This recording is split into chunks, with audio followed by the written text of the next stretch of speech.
एक बिन माँ बाप की लड़की थी। अपने ननिहाल में पल-पोष कर बड़ी हो रही थी। कुछ ही क्लास पढ़ा लिखा कर घर में ननिहाल वाले सारा काम करवाते थे। कभी-कभी साग सब्जी लेने बाजार जाती रहती थी। एक दिन उसकी लड़की से कहीं रुपया गिर गया। वह लड़की घबरा कर कई सब्जी वालों से कहने लगी कि आप सब्जी उधार दे दीजिए, मैं 2-4 दिन में आपको पैसे दे दूंगी। लेकिन कोई सब्जी वाला उधार देने को तैयार नहीं था। यह बात एक लड़का सुनकर बोला कि मैडम, आपको कितने पैसों की ज़रूरत है? उसने 500 की नोट निकाल कर देते हुए बोला कि आपके पास जब हो जाएगा तो वापस कर देना। लड़की बोली कि सर, आपको कहाँ खोजूंगी? लड़का बोला कि मैं बहुत बड़ा आदमी नहीं हूँ। प्रतिदिन हम इसी समय सब्जी या फल लेने बाजार आया करता हूँ। लड़की जब भी बाजार आती थी, लड़का भी संयोग से मिल जाता था। लड़की मिलकर बहुत शर्मिंदगी महसूस करती थी। लड़का भी कुछ नहीं कहता था।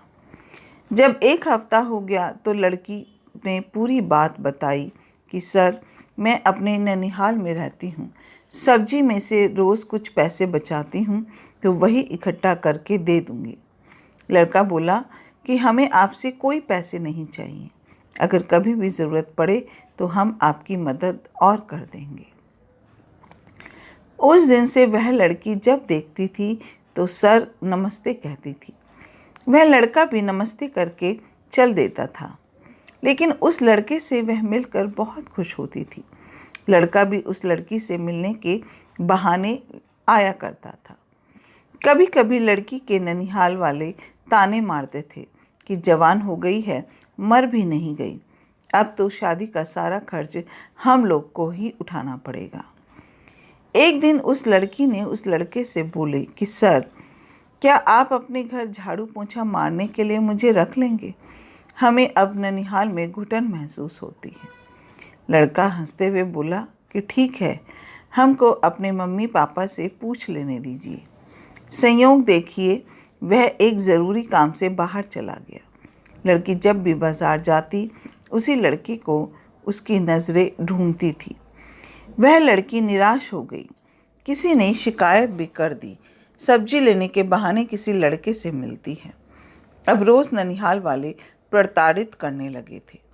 लड़की ऊब कर मन में सोच रही थी कि आज अगर वह लड़का नहीं मिला तो आत्महत्या कर लूँगी। अजीब संयोग देखिए, उस दिन वह लड़का तब तक दिखाई दे दिया। लड़की उस लड़के को देखकर अपने आंसू को रोक नहीं सकी और नम आंखों से बोली कि सर, आप कहाँ चले गए थे? लड़की के नम आंखों को देख लड़का बोला कि आपसे एक बात बोलूं, आप नाराज़ तो नहीं होंगी?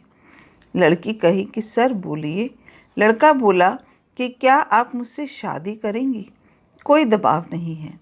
यह सुन लड़की फफा कर रोने लगी। लड़का हाथ को बढ़ाते हुए गले लगा लिया। वह खुद अपने आंसुओं को रोक न सका। लड़की को ऐसा लग रहा था कि दुनिया ही मिल गई। लड़के ने कहा कि कल हम मम्मी पापा को लेकर आपके ननिहाल आएंगे। हमें कुछ नहीं चाहिए, बस लोग आपको ताने ना मार सके कि आपने भागकर शादी कर ली। घर सबको जाकर बता देना। फिर भी लड़की घर कुछ नहीं बता पाई। अचानक एक बहुत कीमती कार खड़ी होती है। उसमें से वह लड़का व उसके मम्मी पापा निकलते हैं। लड़की के ननिहाल वाले चौंक गए। वह बोले कि आप सब? लड़के के मम्मी पापा बोले कि आपकी भांजी का हाथ मांगने आए हैं। हमने मुहूर्त निकाल कर सब इंतज़ाम कर लिया है। आप केवल लड़की लेकर आ जाना। हमारे बारे में अगर जानकारी करना चाहते हो तो पता कर लेना। शहर का सबसे बड़ा रईस हूँ। मुझे कुछ नहीं चाहिए। हमारे लिए दुल्हन ही दहेज है। लड़के के मम्मी पापा अपने सारे खर्च से बड़ी धूमधाम से शादी की। वह लड़की ससुराल पहुंचकर घर में अपने सास ससुर के मरते वक्त तक बहुत सेवा व देखभाल की। अपना कीमती समय देने के लिए दिल से शुक्रिया। अगर आपको ये कहानी अच्छी लगी हो तो एक लाइक कीजिएगा, शेयर कीजिएगा और मेरे चैनल को सब्सक्राइब करना मत भूलिएगा। जय हिंद।